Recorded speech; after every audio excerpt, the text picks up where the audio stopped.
Akkam jirtu hordoftoota chaanaalii YouTube Gaashootii bakka nagaan gara chaanaalii kootti dhuftan jecha har'a kan isinitti agarsiisu otoo beektanii haa ta'u otoo hin beekin faayila keessan keessaa imeejii, footoo, viidiyoo, waanaayidiyoo yookiin appilikeeshinii garaagaraa akka carraa dileet gootanii yeroo argachuuf jettan immoo wantoota kana sirrakkisuu danda'a. Viidiyoonis haa ta'u footooleen garaagaraa akka carraa isin jalaa badee ture deebistanii argachuudhaafi waggaa meeqallee haa ta'u footoon kun yookaan viidiyoon kun yookaan appilikeeshiniin kun deebi'ee isinii argamuu danda'a. Akkamitti akka ta'e isaa isinitti agarsiisa. Walumaan haa hordofnu amma garasumatti dabarree waliin haa ilaallu.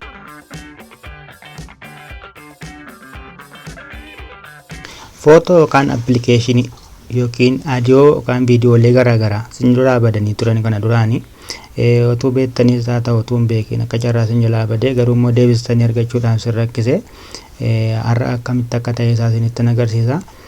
Kan argachuudhaaf maal gootu jalqaba gara Play Store keessanii silkii keessan irraa deemtanii erga Play Store keessan bantanii booda maal gootu bakka search for apps and games jedhu kanatti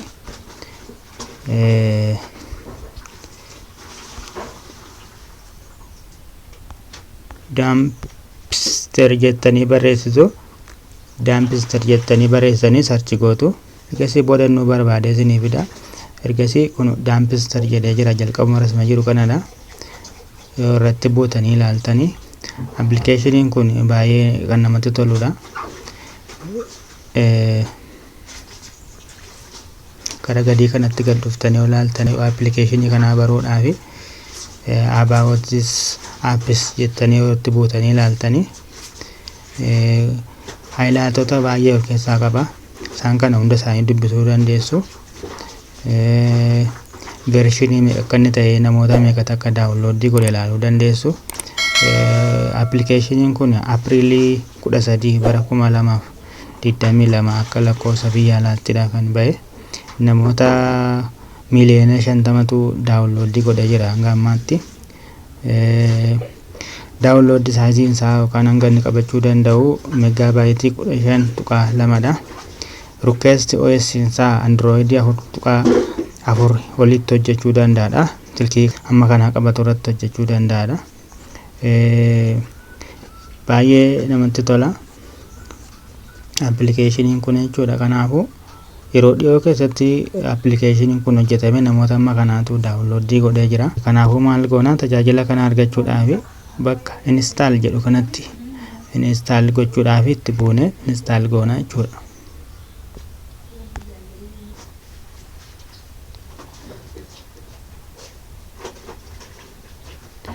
Appilikeeshinii kana akka kanatti erga daawunloodii goone xumurree booda maal goona gara fuula bilbila keenyaatti deebina.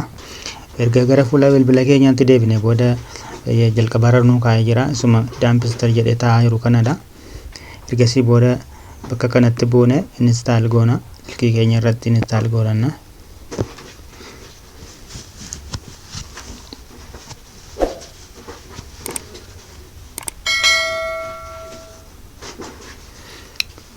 Appilikeeshiniin kun faayilota garaagaraa waan of keessaa qabuuf dafee install ta'uu dhiisuu danda'a. Kanaafuu obsumaan eeddanii install godhattu. Erga akka kanaan install ta'e booda maal gootu bakka X jedhu garraadhaan argaa jirtan kanatti buutu. Erga bakka X sanatti buune booda kanaan nu gaafata allow Dampster to access photo media file on your device dha. Kanaafuu maal gootu bakka allow jedhu kanatti buutu allow gootu jechuudha. Malaataa fi deemuu qabdu jechuudha. Ergasii booda akka kanaan sinii bana. Erga akka kanaan bannee booda maal goona bakka gadii kanarraati iddoo deep scan jedhu kanatti buuna. Erga bakka deep scan jedhu kanatti buune booda maal jedha akka kanaan faayilota kana dura nu akka carraa nu jalaa babbadan sana nu fida. Imeejii, viidiyoo, aadiyoo, appilikeeshinoota garaagaraa kana dura nu jalaa babbadan sana akka kanaan barbaadee nu gaggeessaa deemaa jechuudha silkii keenyarra. Waggaa hedduun dura kan badee ture akka carraa argachuudhaaf yeroo rakkattanii isin faayilota sana barbaaddanii illee itti fayyadamuu jettanii falasaa dhabdanii dhiistanii kun application kun falasaa argadheera. Kanaafuu maal gootu wantoota dura isin jalaa badan sana argachuudhaaf oo image ta'e bakka image jedhu kanatti buutu, oo video ta'e bakka video jedhu kanatti buutu, bakka audio kanatti immoo audio sagaleewwan garaa garaa akka carraa isin duraa badanii jiran ta'e kan argachuu dandeessu. Applicationoota isin duraa badan sana argachuudhaaf bakkoota gara olii kana jiran kanarratti bubuutanii argachuu dandeessu. Fakkeenyaaf isinitti argisiisuudhaaf bakka image jedhu kanatti buutanii footoowwan yookaan imeejiiwwan akka carraa isin duraa badan argachuu barbaadanii seenyaaf amma kan kooda kan jiru isinitti agarsiisuudhaaf bakka image jedhu sanatti ergan bu'ee booda akka kanaan naafida. Ergasii booda bakka gadii kana restore jedhee jira. Iddoo gadii kanarratti restore jennee restore goona jechuudha. Ergasii booda viidiyoolee akkasii kan nutti dhufa. Viidiyoo kana dirqama ilaallee fixuu qabna. Ilaalu sana restore nuun godhu jechuudha. Kanaafuu viidiyoolee kana ammanni sekeendii kun lakkaa'ee dhumutti ilaalla.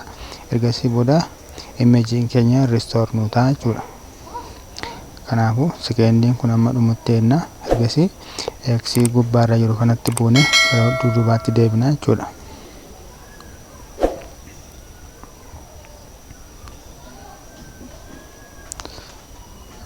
Amma imeejiin keenya restore nuu ta'ee jira jechuudha. Akkuma amma imeejii kanarratti ilaaltanii viidiyoolee yookaan audiyoolee kanas akkuma kanaan restore godhaa deemuu dandeessu.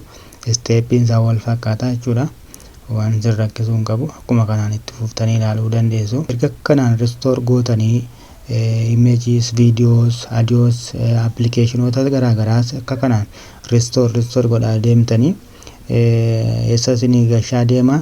File managerii keessan keessa silkii keessan irraa isinii kakaa deema jechuudha. Iddoo sana deemtanii iddoo amma restore godhaa deemtan kanarraa baatanii bakka file managerii silkii keessan irraa deemtanii ilaaluu dandeessu, argachuu dandeessu jechuudha. Kana fakkaata. Viidiyoon irraa kun akka baay'ee isinitti tolu nan abdadha. Kanaafuu chaanaalii YouTube Gaashoo Tech jedhu kana like, subscribe, share akka gootaniin jedha. Hanga yeroo biraatiin wal gargaarutti nagaan tura. Ciao.